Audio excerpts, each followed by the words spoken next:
Here's how I scored 99 out of 100 in standard mathematics in my grade 10th CBSE board exams. Hi, I'm Siddhant Sen Deka and I just reached grade 12. Let's start this video without wasting your time since you have only 2 days left before your maths exam. Stay tuned till the end of this video since I'll tell you at the end where I missed my 1 marks. First off, I'm sorry for making this video just 2 days before your exam, but this is the best time to remember my tips. If I would have uploaded this video earlier, then you might have forgotten my words. But now you will remember them fresh in your mind before your exam. And yeah, I know some of you might say that who is this guy to tell us how to study? He didn't even get 100 out of 100 in maths. But well, I'm making this video so that you don't make the same mistake that I made and you can get a perfect score 100 out of 100. Now let's jump into it. And remember, you don't need to follow my steps. I know everyone has their own way of studying and I respect that.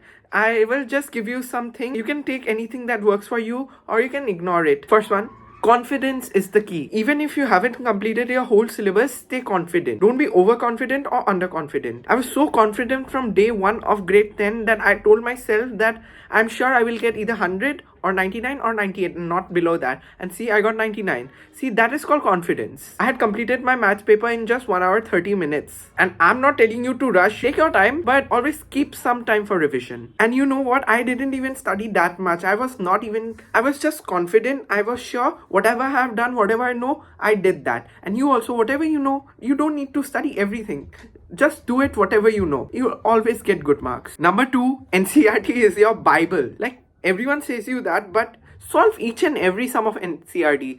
Yes, even the examples and the optional exercises. Read chapter summaries. Those are very important. That will give you a grasp of the concept. And also read those small blue boxes where they give you the info about mathematicians. That info might help you, not in the exam, but otherwise it might help you in your life. You don't know anything. Or it might be an MCQ, so read that if you want to. I personally used old NCERT versions because sometimes questions come from there as well. And in NCERT, even if you have optional exercise, even they say not from examination point of view, but you know what? They are actually for examination point of view. CBSE just tricks with you. If you have done the chapter very well, then you should do those.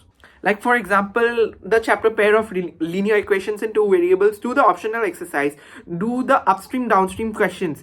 Even if they are not in your syllabus, if you do that, you might get similar questions like that. Number 3, visualize each and every sum. Make sums come in your mind. Do them like a story. Visualize that in your mind. I was that confident and I had that visualization power that if you ask me one day before my exam, like give me any question, I can solve any question and ask me I could tell you that this is from this chapter, from this page number, this is this question number, this is how to do it, and that. Like, you need to visualize everything like a story, and if you do visualization, everything just pops in your mind.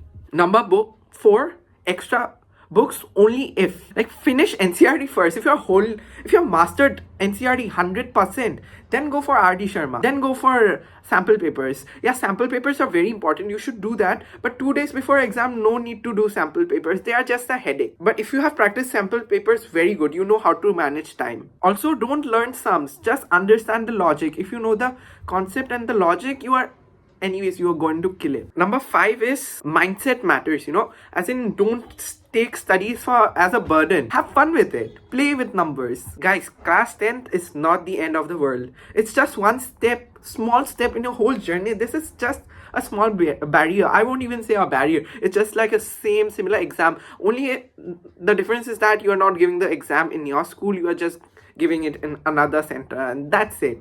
The exam is same. Everything is same. It's just people's hype that makes it so stressful. From stress, I would say avoid stress. I personally don't study much before the exam. Instead, I chill, watch TV, play games, and relax, keep my mind fresh. And if you have studied enough, go watch tomorrow's India versus New Zealand final match. Don't study, watch the match. It'll make you chill. Now 6, I will give you some last minute exam tips. These tips might seem basic and like everyone says these, but actually these are the tips that make a huge difference. So now I'll talk about what to do in your exam paper when you write. Okay, write neatly. Handwriting matters. If you have good handwriting, I'll tell you all the toppers of our school, they all had good handwriting and they scored brilliant. Second tip is use your reading time very wisely. Okay, in that 15 minutes of reading time, solve all the MCQs in your mind. If you can, solve it in the reading time, then it's just easy. Just solve the MCQs in your head. Then when you get the answer sheet, you just write the option, and also don't forget write the option, and also don't forget to write the whole thing that is given in the option. Sometimes some people just write A, B and C. Don't do that, they will cut your marks. 3, time management. Like, give 2 minutes minimum and 5 minutes maximum to each and every question, and check your time. Take a watch, check time regularly. Don't take digital watch. If you want to complete the paper like me in 1 hour 30 minutes, then what I did was start the paper from the last section. Like, it saves time. It makes you it saves time for the easier ones. If you start doing easier ones, you will slowly do it, and then sometimes you might not have time left for your main questions. So if you do the 4-5 marks first, then you will have that confidence that yes, I did these big questions. Now these are simple. You can easily do that, and your paper is done. But everyone has their own way. You can do it how you want to do it. After completing each and every answer, leave space. Like, use a separate page for each question. That makes checking easier. Remember, don't overwrite. Okay, if something goes wrong, just strike it, write it afterwards. And if you don't know the answer to any question, you can just leave that behind. Don't think about that question, that will just stress you out. Complete the other questions, whichever is easier. You can do anything first. Which and every question that you know, just keep on doing those questions.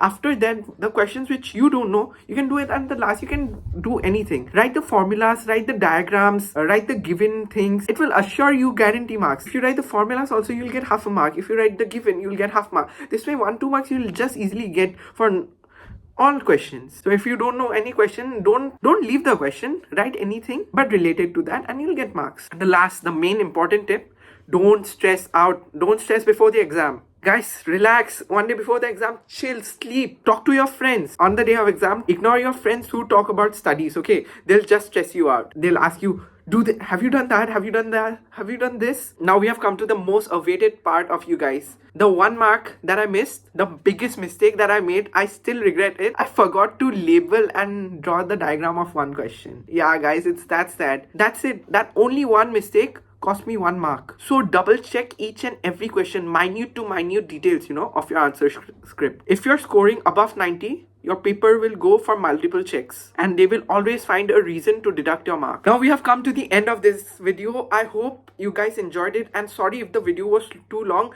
but if you watched till here, then I'm sure you have built your patience for a 3-hour long exam. Now go revise and watch tomorrow's final match. All the best for your exam. After giving your exams, do let me in the comments how your exam went. Also tell me if my tips help, and if you want, like, share and subscribe. Bye, and watch tomorrow's match. But if you have not completed studying and you're going to watch tomorrow's match whole day, and then don't come and complain me that I told you to watch and you were influenced by me, and so you didn't study, and so you scored bad marks, don't complain. I'm just telling you, if you are done with everything, if you want to chill out, then watch. Bye.